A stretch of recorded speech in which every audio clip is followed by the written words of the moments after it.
आज हम लोग एकत्र होकर गुरु महाराज की पूजा करने के लिए आए हैं।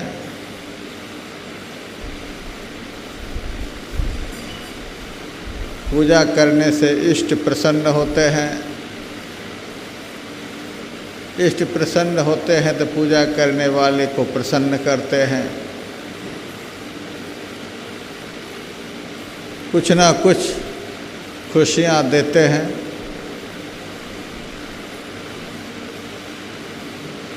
गुरु की पूजा करेंगे तो गुरु महाराज खुश होंगे। गुरु महाराज जिनके ऊपर खुश हो जाएंगे तो गुरु महाराज खुश होकर अपने शिष्यों को क्या देते हैं?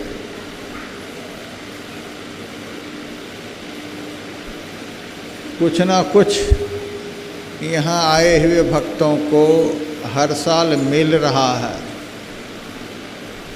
इसीलिए मैं देखता हूँ लाख कष्ट यहाँ होता है।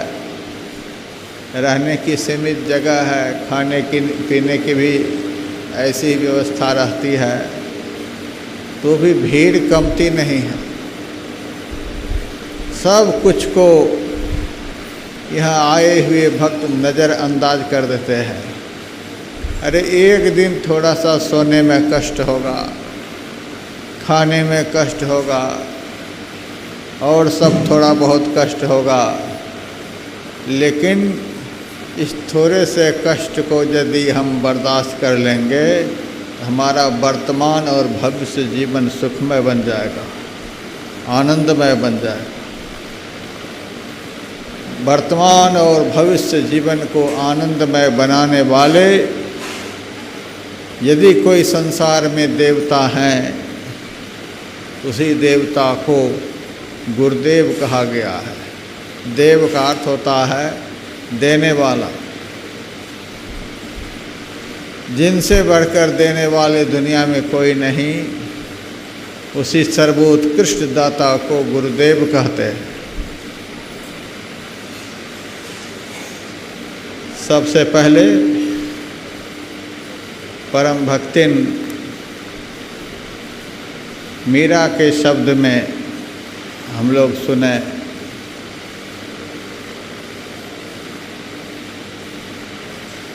भक्तिन मीरा कहती हैं, पायो जी मैंने नाम रतन धन पायो। परमात्मा का जो नाम है उससे बढ़कर दुनिया में कोई रत्न नहीं हो सकता। उससे बढ़कर मूल्यवान पदार्थ संसार में कुछ भी नहीं हो सकता। सारी सृष्टि को बेच करके भी परमात्मा के नाम को खरीद नहीं सकते। और सच्चे सद्गुरु के दिए हुए परमात्मा के एक नाम को लेकर हम सारी सृष्टि को खरीद सकते हैं, अपनी मुट्ठी में कर सकते हैं। इतनी ताकत परमात्मा के नाम में है।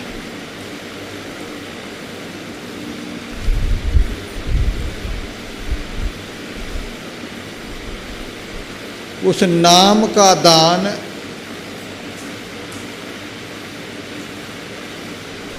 और कोई भी देवता नहीं कर सकते।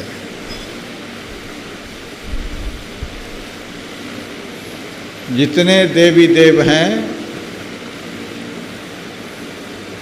कोई पुत्र का दान करते हैं, कोई धन का दान करते हैं, कोई स्त्री का दान करते हैं, कोई पुरुष का दान करते हैं। संसार के कुछ ना कुछ अलौकिक पारलौकिक पदार्थ का दान करते हैं। लेकिन आज तक के इतिहास में कोई भी देवता परमात्मा के नाम का दान नहीं किए हैं। मूल्यवान पदार्थ, सोना चांदी हीरा जवाहर, स्त्री पुत्र धन मान प्रतिष्ठा, ये सब अन्य देवी देवता प्रदान कर सकते हैं, लेकिन जिस नाम में सारी सृष्टि को खरीद लेने की शक्ति है, ब्रह्मा विष्णु महेश तक को बस में कर लेने की शक्ति है, यहाँ तक कि जिनका नाम है उस ईश्वर को भी प्राप्त कर लेने की ताकत है, उस महत्वपूर्ण पदार्थ जो परमात्मा का नाम है, उस नाम को संत सद्गुरु को छोड़कर सृष्टि में कोई भी नहीं दे सकते।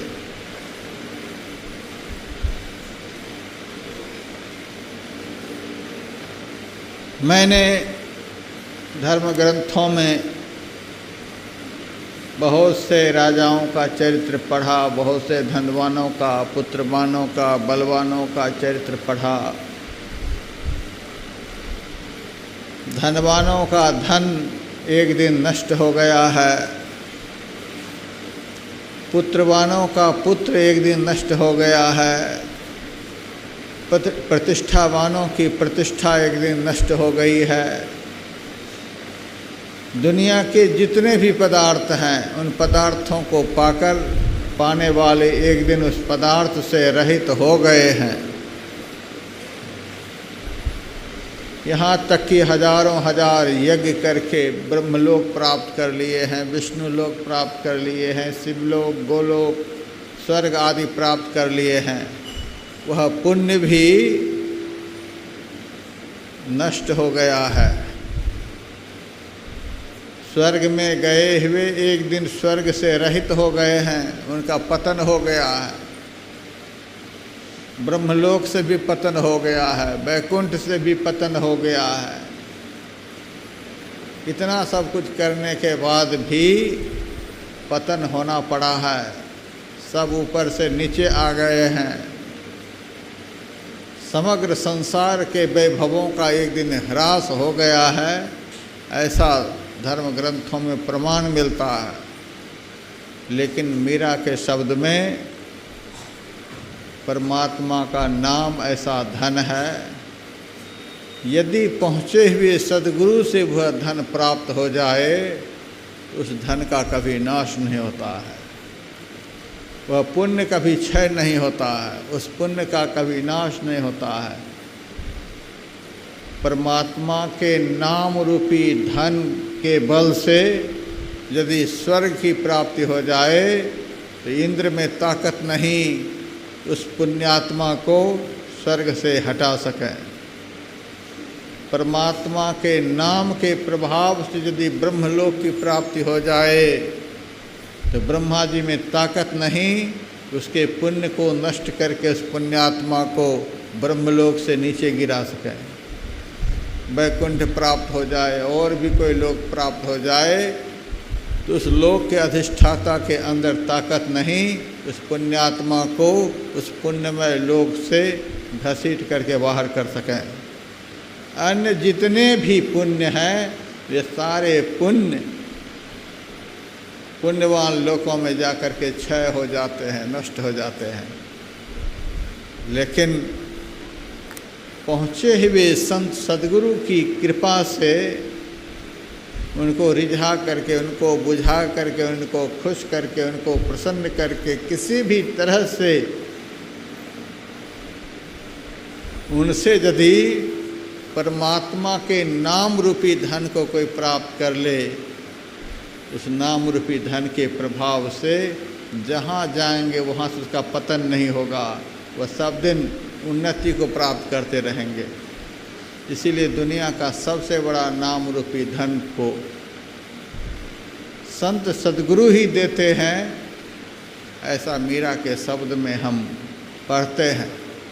मीरा कहती है, पायो जी मैंने नाम रतन धन पायो। वह धन कैसा है? वस्तु अमोलक दी म्हारो सतगुरु, कृपा करी अपनायो।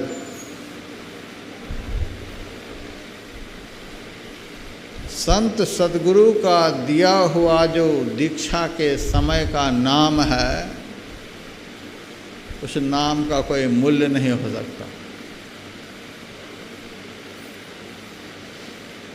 शिष्य लोग दीक्षा लेते हैं, दीक्षा के बाद 100 रुपये गुरुदेव को चढ़ा देते हैं। सोचते हैं मैंने इनसे नाम दान लिया तो उसके बदले में 100 रुपये रख दिए, उऋण हो गए। कोई 1000 रख देते हैं, कोई लाख रख देते हैं। लेकिन राजस्थान की भूमि पर ब्रह्मानंद स्वामी भी हुए पुष्कर राज में। उनकी वाणी में है, क्या लय करूं गुरुदेव की भेंट, न वस्तु दिखेती हूँ लोकन में, ब्रह्मानंद समान न होई कभी, धन मानिक लाख करोड़ दिया। गुरु महाराज ने दीक्षा के समय में जो हम लोगों को 2 अक्षर का नाम दिया है, उस नाम के बदले में हम गुरु महाराज को क्या दे करके खुश कर सकते हैं। ब्रह्मानंद स्वामी कहते हैं, क्या ले करूं गुरुदेव की भेंट, न वस्तु दिखेती हूँ लोकन में। इस संसार में कोई ऐसी वस्तु दिखलाई नहीं दे रही है जिसे दे करके हम उस ऋण से उऋण हो सकें। ऐसा पदार्थ दीक्षा के समय में हम लोगों को प्राप्त हुआ है।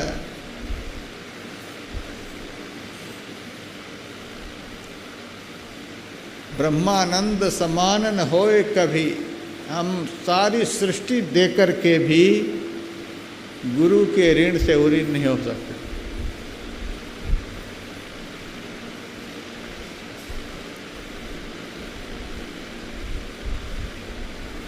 समर्थ गुरु रामदास जी महाराज अपने शिष्यों के साथ भिक्षाटन करते हुए छत्रपति शिवाजी के यहाँ गए। उन्होंने दरवाजे पर से टेर लगाई, जय जय समर्थ श्री रघुवीर की। छत्रपति शिवाजी वाणी से समझ गए यह वाणी हमारे गुरुदेव की है। महल से बाहर निकले, देखते हैं दरवाजे पर गुरुदेव खड़े हैं। वे झोली फैलाए हुए हैं।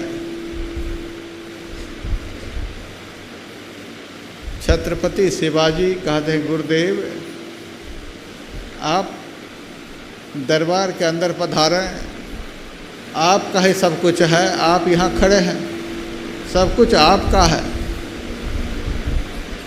कहा हम साधु महात्मा हैं, कई एक दिन के भूखे हैं, भूख लगी है, भिक्षा में कुछ डालो जल्दी से, बाद में और बातें होंगी, पहले भिक्षा दो। शिवाजी महल के अंदर गए और देखने लगे कि मैं क्या लेकर गुरुदेव की झोली में डालूं, क्या भिक्षा में दूं। मन में हो रहा है, गुरुदेव ने जो हमको दीक्षा के समय में दीक्षा दान किया है, भगवान के कल्याण कारक नाम का दान किया है, उसके बदले में गुरुदेव की झोली में क्या डालूं। संपूर्ण राज्य में ढूंढ करके देख लिया, समर्थ गुरु प्रतीक्षा में है, बहुत देर हो गई, अब तक शिवाजी आया नहीं, क्या बात है। अपने एक शिष्य को भेजा, देखो शिवाजी कहाँ गया, गया तो गया ही रह गया, भिक्षा लेकर नहीं आया है। बहुत देर के बाद आए और एक कागज़ का टुकड़ा भिक्षा की झोली में डाल दिए। समर्थ गुरु रामदास जी महाराज ने कहा, अरे शिवा, मैं कई एक दिन का भूखा तुम्हारे यहाँ आया था, मेरा शिष्य इतना बड़ा राज्य का राजा है, भिक्षा में कुछ खाने के लिए देगा तो कागज़ का टुकड़ा दे रहा है, इसी से हमारी भूख मिटेगी। छत्रपति शिवाजी ने कहा, गुरुदेव उस कागज़ के टुकड़ा को पढ़कर आप देख लीजिए। कागज़ के टुकड़ा को निकाल कर पढ़ते हैं, उसमें लिखा हुआ था, छत्रपति शिवाजी समग्र राज्य समेत समस्त स्वजन परिजनों के साथ अपने आप को भी गुरुदेव की झोली में समर्पित कर रहा हूँ। सब कुछ समर्पित कर दिया, कुछ भी नहीं रखा देने के लिए, अपने पास कुछ भी नहीं रखा, खुद को भी झोली में डाल दिए। उसको पढ़कर समर्थ गुरु रामदास जी महाराज ने कहा,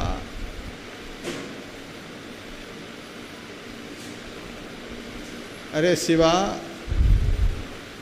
सब कुछ मुझे ही अर्पण कर रहा है, अपने लिए भी तो कुछ रखो। छत्रपति शिवाजी ने कबीर की वाणी सुना दी, सत्य नाम के पट तरे देवे के कछु नाहि। हे गुरुदेव, आपने जो हमें दीक्षा के समय में नाम का दान दिया है, उसके बदले में देवे को कछु नाही, देने के लिए कुछ भी हमें संसार में दिख नहीं रहा। काले गुरु संतोषी हवस रही मन माही, मैं क्या देकर के गुरु को संतुष्ट करूं, यह भीतर में इच्छा रह ही गई, क्या दूं उसके बदले में गुरुदेव को। यह भी मैं बड़े संकोच के साथ कागज में लिख करके समर्पित किया हूं। आपने तो अमूल्य धन मुझे दिया है और मैंने आपको वह धन दिया है जिसका मूल्य होता है। सत्य नाम के पट तरे देवे को कछ नाही, काले गुरु संतोषी हवस रही मन माही। इतना बड़ा महत्व का पदार्थ सद्गुरु जब खुश हो जाते हैं तब अपने शिष्य को प्रदान करते हैं। हम लोग उस नाम रूपी धन का महत्व नहीं जानते हैं,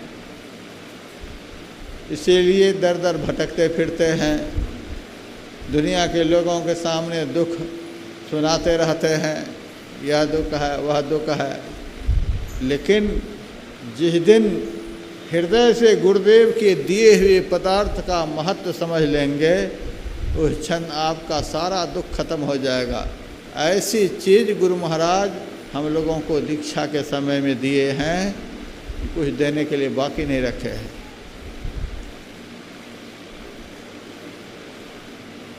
एक डेढ़ घंटे पहले की बात है,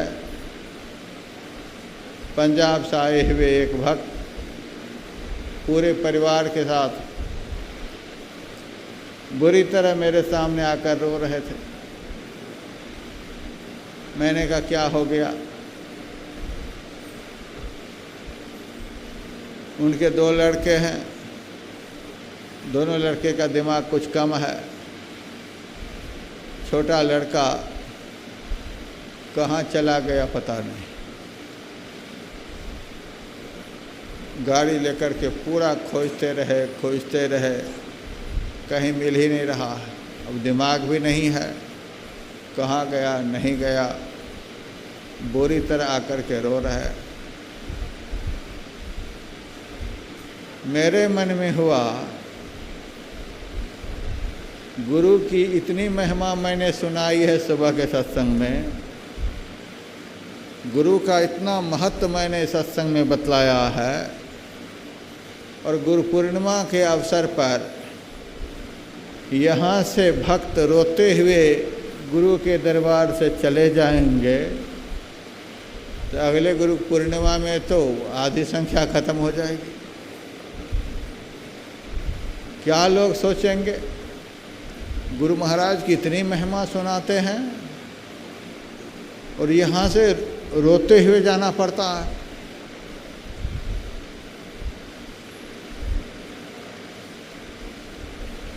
प्रवचन में कहते हैं गुरु ऐसे दाता है जो परमात्मा तक का दान कर देते हैं, परमात्मा के नाम का दान कर देते हैं, ऐसे दुर्लभ पदार्थ का दान कर देते हैं जिस पदार्थ की कीमत नहीं होती है। और यहाँ से हम अपने पुत्र को गंवा करके जा रहे हैं, ये तो बड़ा अनर्थ हो जाएगा। मैंने कहा रोवो नहीं, गुरु महाराज का स्मरण करो। थोड़ी देर विश्राम का मेरा समय हो रहा था, मैंने उनको नीचे भेजा। नीचे जब वह आया, जबकि उनके बच्चे, उनके ड्राइवर पूरे हरिद्वार छान मार करके आ गए थे, कहीं लड़का नहीं मिला था। वही लड़का गुरु महाराज के दरवाजे पर बैठा हुआ मिला। ऊपर से नीचे आए, लड़का बैठा हुआ। उसके बाद फिर जाकर मेरे पास रोने लगे। लड़का पहले आया मेरे पास और वे लोग पीछे आए, अब फिर रो रहे हैं। लड़का तो आगे, अब क्यों रो रहे हैं? अब उनको इतनी आत्मग्लानि हो रही है, एक छोटी सी बात के लिए हम रोने लग गए। और गुरु महाराज की ऐसी महिमा कि छत पर से नीचे उतरते ही हमारी आंसू को एक ही क्षण में गुरु महाराज समाप्त कर दिए। गुरु महाराज आंसू बहाने के लिए अवतार नहीं लिए हैं, अपने समग्र शिष्यों की आंसू को पोंछने के लिए अवतार लिए। विश्वास रखिए, आत्मबल रखिए, गुरु की महिमा को समझिए। इससे बढ़कर के दुनिया में कोई दाता हो नहीं सकते। ये आंसू पोंछने के लिए आए, जिनकी आंसू को दुनिया में कोई भी नहीं पोंछ सकते। ईश्वर तो हमारे अंदर में है ही, फिर भी रो ही रहे हैं। जिनकी आंसू को दुनिया में कोई भी नहीं पोंछ सकते, उनकी भी आंसू को पोंछने के लिए गुरु का अवतार हुआ। पूर्ण विश्वास रखिए, पूर्ण श्रद्धा रखिए। मीरा कहती है, वस्तु अमोलक दी म्हारो सतगुरु, कृपा करी अपनायो।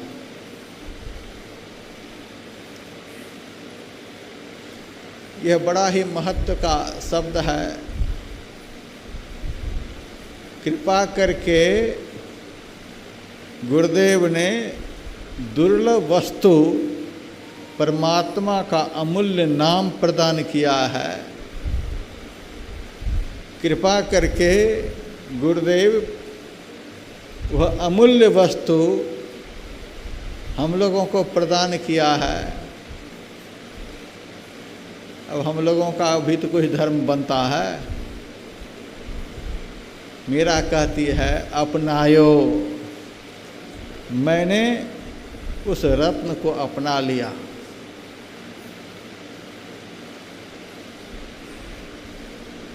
इसका क्या मतलब हुआ? गांठ बांध लिया।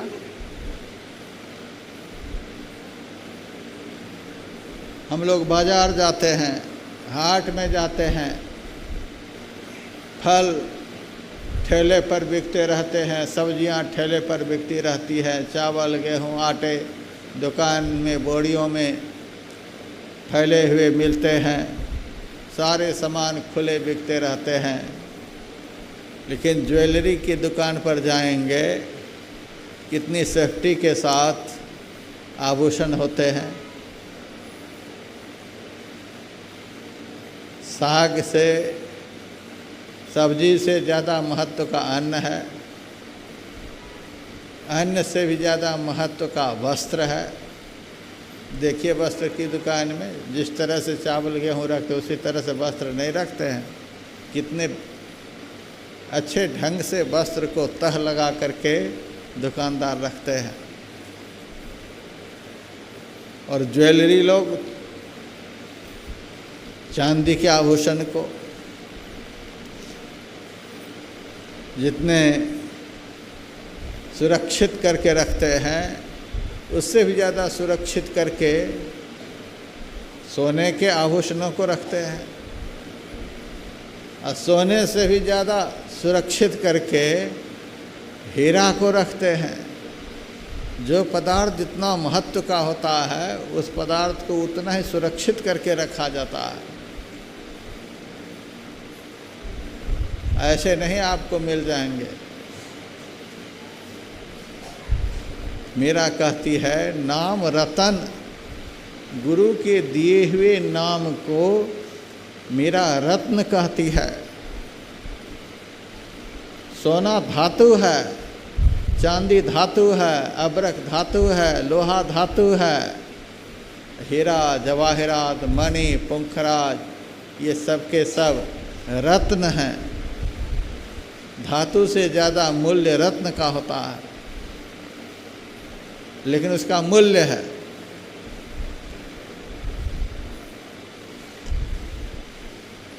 मुझे एकाध भक्त ने सोने की अंगूठी पर हीरा जड़वा कर भेंट किया। मैंने कहा हम यह अंगूठी लेकर क्या करेंगे? हम साधु महात्मा हैं, साधु का आभूषण नहीं धारण करना चाहिए। ऐसे तो अब बहुत धारण करते हैं, लेकिन साधु में साधुता हो। हम लोगों को गुरु महाराज ने ऐसा ही सिखलाया, साधु का आभूषण नहीं धारण करना चाहिए। तो हम क्या करेंगे यह लेकर के? महाराज हमारी बड़ी श्रद्धा, एक बार पहन लो।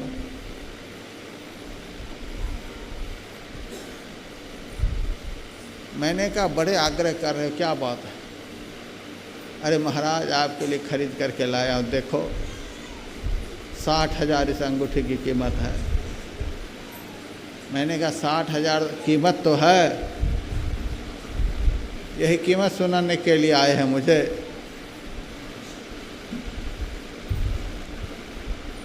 गुरु महाराज ने जो हम लोगों को दीक्षा के समय में मंत्र दिए हैं, उस मंत्र की कोई कीमत नहीं है, उसको रत्न कहा गया है। मीरा के शब्द में गुरु का दिया हुआ जो नाम है वह रत्न तुल्य है। आप 60,000 की चीज़ इतने आग्रह करके मुझे दे रहे हैं, हम भी तो कुछ दिए हैं, उसका क्या मूल्य है आप बता सकते हैं? महाराज उसका तो कोई मूल्य नहीं।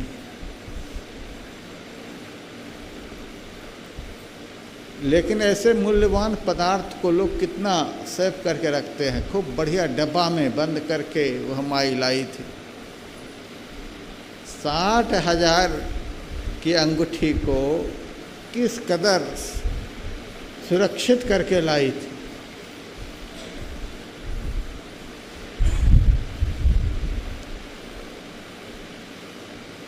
आप हवाई जहाज़ में सफ़र करते होंगे, ट्रेन में सफ़र करते होंगे, बस में सफ़र करते होंगे। कपड़े से भरे हुए झोले को आप कहीं भी डाल देते हैं, लेकिन यदि आपके पास हीरा है, कोई लाल है, कोई मणि है, उसको आप जैसे तैसे नहीं रख देंगे, उसको आप अपने पास में रखेंगे, बहुत सुरक्षित करके रखेंगे। बहुत सुरक्षित करके रखना, यही उस रत्न का महत्व है। मीरा कहती है कृपा करी अपनायो, गुरु ने जो अमूल्य रत्न मुझे दिया है उसकी सुरक्षा क्या है? गुरु के दिए हुए नाम रूपी रत्न की सुरक्षा क्या है?